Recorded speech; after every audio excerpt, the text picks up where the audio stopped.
শুরুতেই যদি একটু আমাদের সংবাদপত্রের হেডলাইনের দিকে তাকাই, সর্বাধিক পঠিত যেই জাতীয় দৈনিক প্রথম আলো, সেখানে আজকে বড় করে যে এই খবরটি করা হয়েছে, বসুন্ধরা যেন রাষ্ট্রের ভেতর আরেক রাষ্ট্র।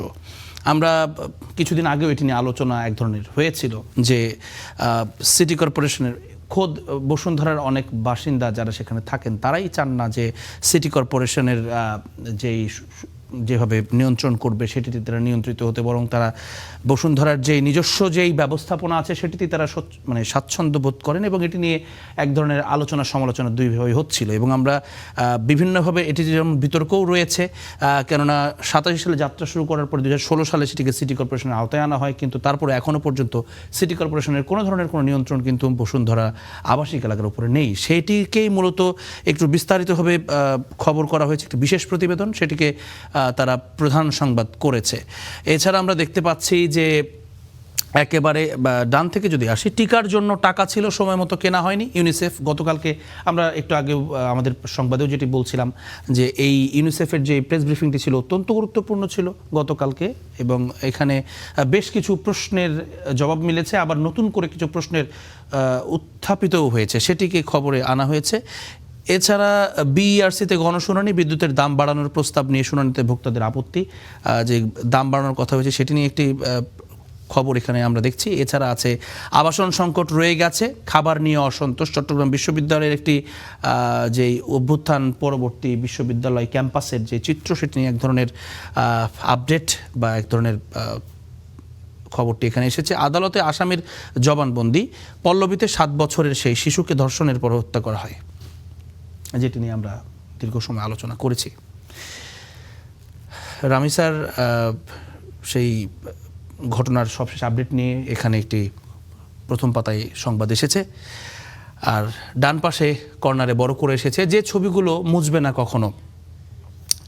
ছবিটি নিঃসন্দেহে দর্শক দেখতে পাচ্ছেন, নাজমুল হোসেন শান্ত সাথে তার ট্রফিটিকে নিয়ে বসেছেন। সচরাচর আমরা এটি খুব বেশি দেখতে পারি না, নজির রয়েছে ট্রফি নিয়ে প্রেস কনফারেন্সে বসবার, তবে এটি বাংলাদেশের ক্ষেত্রে খুব একটা দেখা যায় না। তবে এই দিনটি যে আসলেই বিশেষ, এবং গতকালকে টানা দ্বিতীয় টেস্টে হারিয়েছে, অর্থাৎ টানা 4টা টেস্ট পাকিস্তানের এগেনস্টে বাংলাদেশ জিতল। সেটি দুটি তাদের ঘরের মাঠে, অর্থাৎ পাকিস্তানে গিয়ে হারিয়েছে 2টি ম্যাচ, এবং বাংলাদেশে এনে গত 2টি ম্যাচ তারা হেরেছে মিরপুর এবং সিলেটে। 4টি ম্যাচ এবং টানা 4 ম্যাচ জয়, এটি বাংলাদেশের প্রথম ইতিহাস। অনেকগুলো ইতিহাস গতকালকের ম্যাচে লেখা হয়েছে। Najmul Hossain Shanto as a captain, he is the most successful captain now. বাংলাদেশের সবচেয়ে সাকসেসফুল ক্যাপ্টেন ছিল 7টি টেস্ট জয় নিয়ে মুশফিকুর রহিম। গত মিরপুর টেস্টে যখন নাজমুল হোসেন শান্ত 7ম জয় নিয়ে তার পাশে দাঁড়ান, এবং তারপরের টেস্টেই গতকালকে তিনি ছাড়িয়ে গেছেন, এবং বাংলাদেশের ইতিহাসে, ক্রিকেট ইতিহাসে তিনি এখন সর্বোচ্চ টেস্ট জয়ী অধিনায়ক। আমরা যদি পরবর্তী সংবাদপত্রে যাই, সেখানকার শিরোনাম জানতে চাই। আমার দেশ পত্রিকায় যেটি আমরা দেখছি, বড় করে সেই খবরটি এসেছে, পাকিস্তান হোয়াইট ওয়াশড। এটিকে আমরা অনেক সময় আদর করে বাংলা ওয়াশ বলেও ডাকি। পাকিস্তানের গতকালকে তাদের বেশ কিছু যারা সাবেক ক্রিকেটার তারা কিন্তু এই বিষয়টি নিয়ে কথা বলছিলেন যে বাংলা ওয়াশ, তারা হোয়াইট ওয়াশের পরিবর্তে বাংলা ওয়াশটি ব্যবহার করেছেন, আমাদের গণমাধ্যম থেকে দেয়া যে টার্মিনোলজি। এরপরে আমরা দেখছি যে সুপ্রিম কোর্ট সচিবালয় বিলুপ্তিতে বিস্ময় হাইকোর্টের।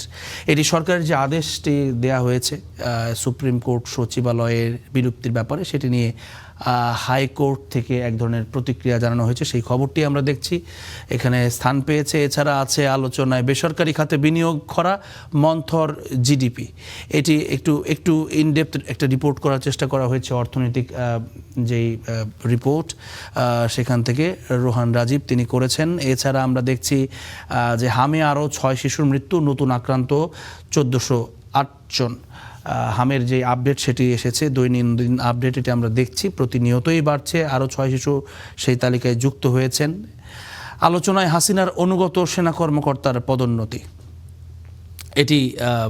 এটি খবরে এসেছে। এটি একটু ইউনিক আমার কাছে মনে হচ্ছে। এটি মোটামুটি অন্যান্য খবরের পাতায় হয়তো আমরা এটা আসলে দেখতে পাইনি, আমার দেশে সেটি দেখছি।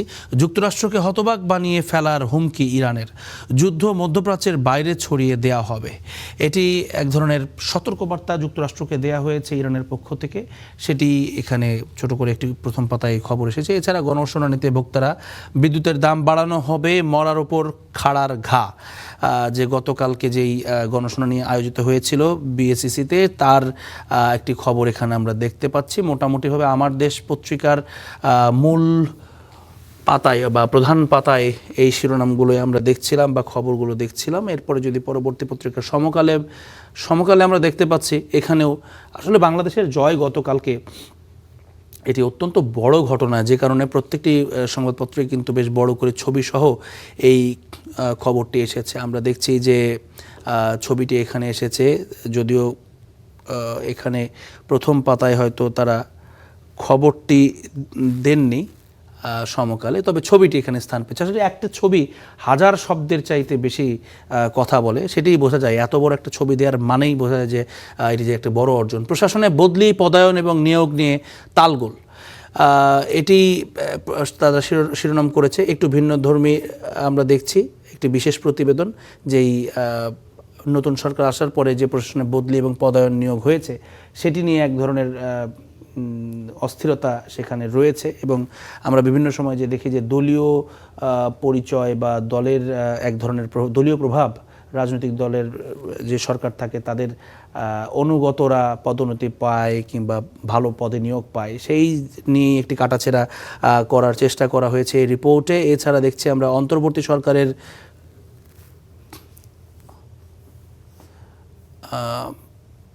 দুঃখিত, আমি একটু যদি দেখি অন্তর্বর্তী সরকারের বাকি খবরটি এখানে আসলে ঠিক দেখা যাচ্ছে না। 5 বার চিঠি দেয় ইউনিসেফ মন্ত্রণালয়কে, মূলত সেই বিষয়টি এখানে এসেছে।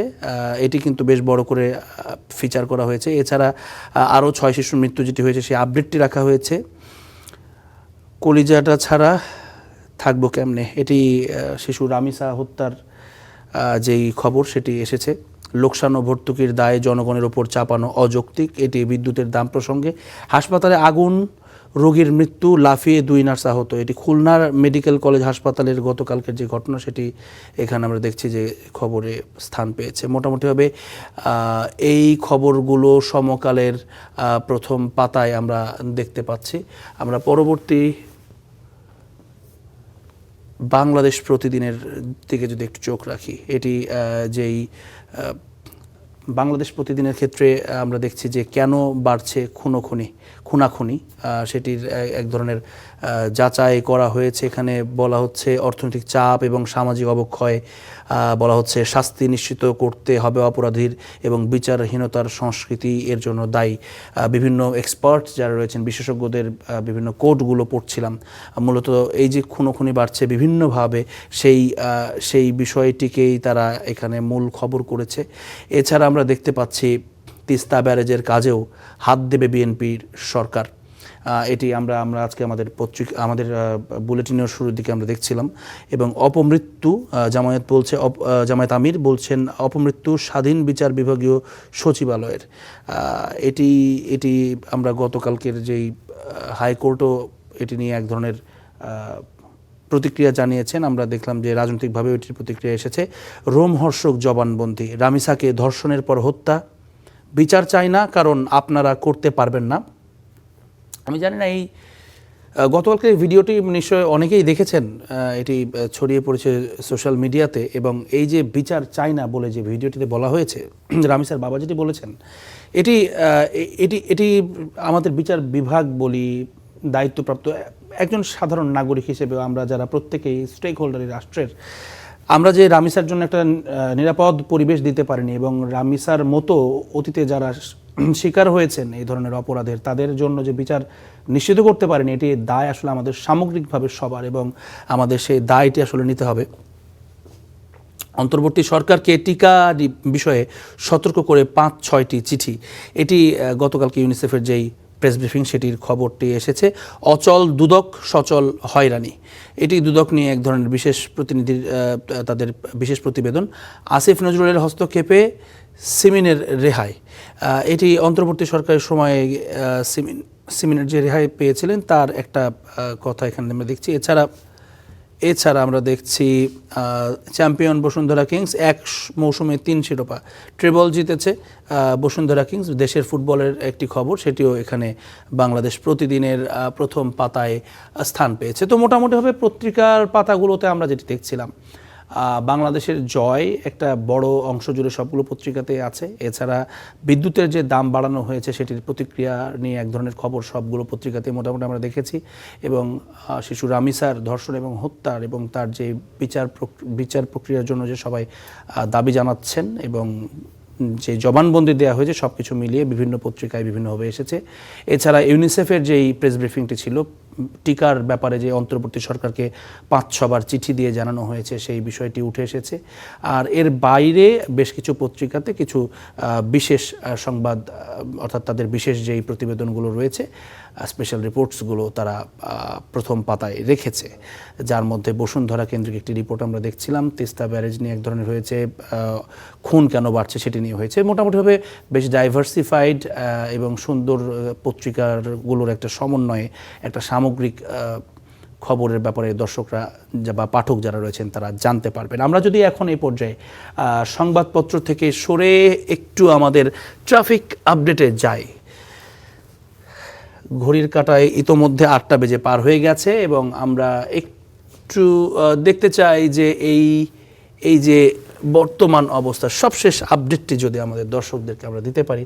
রাস্তায় চলাচল করতে গিয়ে আমিনবাজার থেকে যদি আমরা একটু শুরু করি, কয়েকদিন পর থেকে আমিনবাজারের অবস্থা আরও ভয়াবহ হবে, কেননা যেই ঈদুল আজহার কুরবানির হাট কিন্তু ইতোমধ্যে বসে গেছে দর্শক, আপনারা জানেন। সেই হাটের কারণে এই আমিনবাজার বা এই গাবতলী যে হাটটি থাকে সেটি ঢাকার অন্যতম বৃহত্তম একটি হাট, এবং সেই হাটের কারণে এখানে কিন্তু যেই গরুর যেই ট্রাকগুলো, গরুবাহী ট্রাক, সেটির কারণে কিন্তু একটা দীর্ঘ যানজট তৈরি হয় এবং হাটে যাতায়াত করা যারা মানুষ যারা কিনতে যান বা সেখানে মানে মোবিলিটি অনেক বেশি হয়ে যায়, মানুষের জনসমাগমটা বেশি হয়ে যায়। এখানে এখন এই মুহূর্তে চিত্র খুব একটা বেশি খারাপ নয়, সেখানে সচল রয়েছে সড়ক, তবে এটি বেলা বাড়ার সঙ্গে সঙ্গে খারাপ হবে এটি অনুমান করাই যায়। এই মুহূর্তে মিরপুরের যে 1 নম্বর যে রোডটি রয়েছে মিরপুর একগামী, সেটিতে আমরা দেখতে পাচ্ছি ইতিমধ্যেই যানজট তৈরি হয়েছে এবং টেকনিক্যাল মোড়েও আমরা দেখছি বেশ খানিকটা সময় অপেক্ষা করতে হবে। এরপরে সেই পুরো রাস্তা শ্যামলী হয়ে আপনি একেবারে যেই রোডটি চলে এসেছে আপনার মিরপুর রোড, যেটি ধানমন্ডির দিকে চলে এসেছে এবং ধানমন্ডি 7 রাস্তা দুটি রোডে আমরা দেখছি যে বেশ খানিকটা অংশ কিন্তু ইতোমধ্যেই যানবাহনের চাপ তৈরি হয়েছে। বিশেষ করে মিরপুর রোডে কিন্তু বেশ খানিকটা সময় অপেক্ষা করতে হবে। প্রত্যেকটা ইন্টারসেকশনে আমরা দেখছি যে লাল রং হয়ে আছে, অর্থাৎ ট্রাফিকের চাপ কিন্তু সেখানে রয়েছে। পান্থপথের যেই সড়ক দুই পাশেই দুই সংযোগে সেখানে ট্রাফিক অপেক্ষা করতে হবে এবং একইভাবে অপেক্ষা করতে হবে যারা মহাখালী হয়ে আসবেন। মহাখালীতে আমরা দেখছি যে বাস টার্মিনাল যে চিরচেনা যেই যানজটের চিত্র, সেখানে আমরা দেখছি পুরোটি একেবারে লাল হয়ে আছে। এখানে 10-15 মিনিট অ্যাটলিস্ট এই সিগন্যালে আপনাদেরকে দাঁড়াতে হবে। জাহাঙ্গীর গেটের সামনে কিছুটা ছোট্ট করে সেখানে আমরা দেখছি যানজট রয়েছে, সেটি সম্ভবত সিগন্যালের অপেক্ষায় হবে। এবং বিজয় সরণির যেই অবস্থা সেটি দেখছেন আপনারা, বিজয় সরণির মোটামুটি চারপাশেই শুধুমাত্র এলিভেটেড এক্সপ্রেসওয়েতে উঠবার যে সড়কটি সেটি কিছুটা আমরা ফাঁকা দেখছি। বাকি 3 পাশ কিন্তু একেবারে এদিকে ফার্ম গেট পর্যন্ত, এদিকে প্রায় প্রধানমন্ত্রীর কার্যালয় পর্যন্ত, এই পাশে আপনার আসাদ গেট পর্যন্ত সব দিকেই মোটামুটি আমরা দেখছি যে লাল হয়ে আছে, অর্থাৎ এখানে পুরোপুরি স্টাক একটা সিচুয়েশন। কারওয়ান বাজার হয়ে যদি আমরা একটু আসিতে, এখানে ফার্ম গেটেও কিছুটা জটলা রয়েছে, বাকি পথটুকু মোটামুটি স্বাভাবিক আসলেও কারওয়ান বাজারের সিগন্যালে এসে আবারও বেশ কিছু সময় অপেক্ষা করতে হবে। এখানে আপনাকে বাংলা মোটরের যে সিগন্যাল সেখানেও একটা চাপ রয়েছে এবং শাহবাগমুখী যারা রয়েছেন তারাও কিন্তু কিছুটা সময় অপেক্ষা করতে হবে। শাহবাগ হয়ে কাটাবন এই রাস্তাতে বিশেষ করে বেশ খানিকটা চাপ আমরা দেখতে পাচ্ছি। আমরা যদি একটু মালিবাগের দিকে অর্থাৎ ডিআইটি রোডটি যদি আমরা একটু দেখি, প্রগতি সরণি এই সড়কে আমরা দেখতে পাচ্ছি নতুন বাজার থেকে কিন্তু এখানে মোটামুটিভাবে প্রত্যেকটা ইন্টারসেকশনে, শুধু ইন্টারসেকশনে নয়, পুরো রাস্তা জুড়েই কিন্তু একটা চাপ রয়েছে। বাড্ডা হয়ে যখন রামপুরায় আসবেন তখন সেই চাপটি আরও বাড়বে এবং রামপুরা থেকে মালিবাগ পর্যন্ত পুরো সড়কটিতেই আসলে এক ধরনের চাপ সেখানে রয়েছে। আউটার সার্কেল রোডে এখানে আমরা বিশাল একটা যেই চতুর্মুখী যানজট সেটি দেখতে পাচ্ছি। সুতরাং যারা মতিঝিলের আশপাশ দিয়ে চলাচল করবেন তাদেরকেও ঢুকবার সময় কিছুটা বেগ পেতে হবে। ইন্টারনাল যে রোডগুলো রয়েছে সেটি মোটামুটি এখনও পর্যন্ত সচল রয়েছে। আর পুরান ঢাকার যে চিত্র সেটি বরাবরের মতোই এখানে রয়েছে।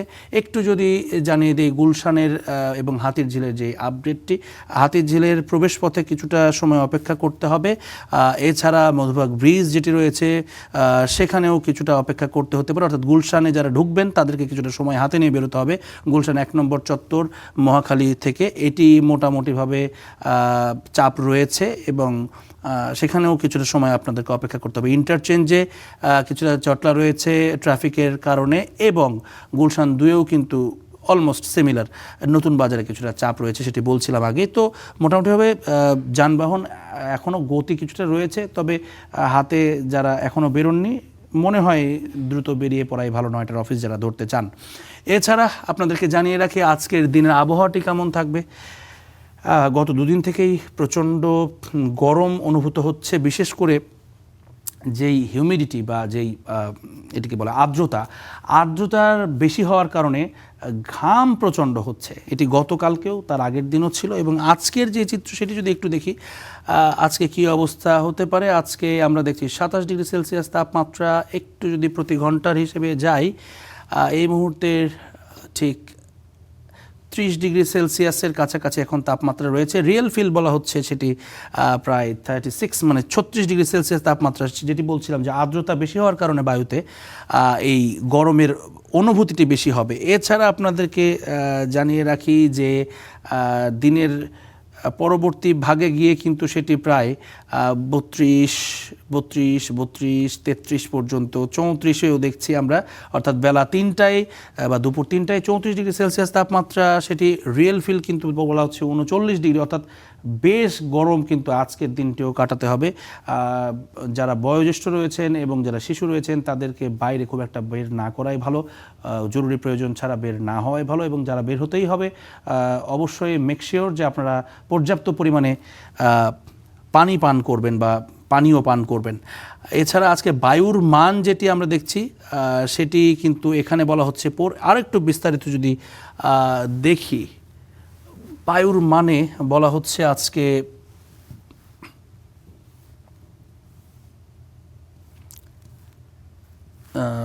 একটু সময় নিচ্ছি লাইভ র্যাঙ্কিংয়ে। হ্যাঁ, আমরা দেখতে পাচ্ছি যে আজকে এখনও পর্যন্ত মোস্ট পলিউটেডের ভেতরে 1-এ রয়েছে ইন্দোনেশিয়ার জাকার্তা, 2-এ চিলি সান্তিয়াগো, কাঠমান্ডু 3-এ, 4-এ রিয়াদ, 5-এ কিনশাসা, 6-এ কাম্পালা উগান্ডার রাজধানী, 7 নম্বরে সাংঘাই চীনের সাংঘাই এবং 8 নম্বরে দিল্লি, 9 নম্বরে ঢাকা বাংলাদেশ। মানে বেশ খানিকটা কিন্তু পিছিয়ে গেছে। 10-এ আছে লাহোর, পাকিস্তানের লাহোর। তো বাংলাদেশের বায়ুমান কিছুটা উন্নতি হয়েছে। আমরা এখানে AQI-এও অর্থাৎ এতেও দেখছি যে 107, অর্থাৎ আমরা মোটামুটি এখন আনহেলদি ফর সেন্সিটিভ গ্রুপস, মানে যারা মোটামুটি সুস্থ রয়েছেন, রেসপিরেটরি সিস্টেমে কোনো সমস্যা নেই, তাদের জন্য এটি খুব বেশি ঝুঁকিপূর্ণ নয়। তবে যাদের এই ধরনের শ্বাসতন্ত্রের জটিলতা রয়েছে তাদের জন্য এটি আনহেলদি। সুতরাং বায়ুর মান কিন্তু কিছুটা ভালো হয়েছে, আমরা সেটি বলতে হয়। ক্লিনেস সিটি এক ভালো তালিকায় যদি একটু দেখি কারা রয়েছেন, টপ 5 যদি আমরা একটু দেখি, সেটি ক্রোয়েশিয়া রয়েছে, জাগ্রেব, তারা 1 নম্বরে রয়েছে। 2 নম্বরে অকল্যান্ড প্রায়শই এই টপ 5-এর ভিতরে থাকে, নিউজিল্যান্ডের এই শহরটি। এছাড়া আমরা দেখছি ব্রাতিস্লাভা স্লোভাকিয়ার, সেটি 3 নম্বরে রয়েছে। 4 নম্বরে রয়েছে মন্ট্রিল কানাডার এবং 5 নম্বরে রয়েছে যুক্তরাষ্ট্রের শিকাগো। মোটামুটিভাবে তাদের বায়ুমান এখানে এরকমই থাকে। বাংলাদেশের বায়ুমান বা ঢাকার বায়ুমান আজকে কিছুটা ভালো হয়েছে মান, অর্থাৎ যে পলিউটেড সিটির 1, 2, 3-এর ভিতরে থাকবার যে প্রবণতা সেটি থেকে আজকে 9 নম্বরে নেমেছে। আশা করব এটি উত্তরোত্তর আরও ভালো হবে আমাদের জন্য।